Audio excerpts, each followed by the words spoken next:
ఎవరికి అంటే ఫోన్ మాట్లాడే నెలలు తీతలు ఇస్తాండి 2 వారాలు తిప్పున్నా మా కోళ్ళు పట్టుల్లా మే పిసికే శాస్త్రం మే కొలువు చూస్తారా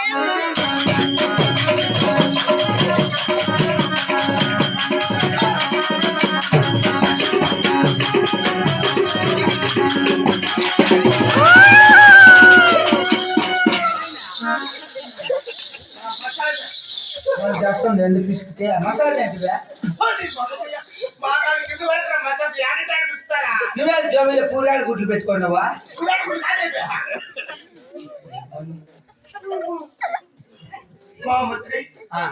నేనే కొనుక్కుంటా కూర్చున్నాను కావున ఇప్పుడు ఎంత మన ఖరీది నా భార్య అందాల రాణి అప్రపవతి సుందరాంగి కొండమ్మ దేవుని చారములు పిలిపించారా ఏం చెప్తావు అప్పు చెప్పినాడు వాళ్ళంట అని చెప్తా అది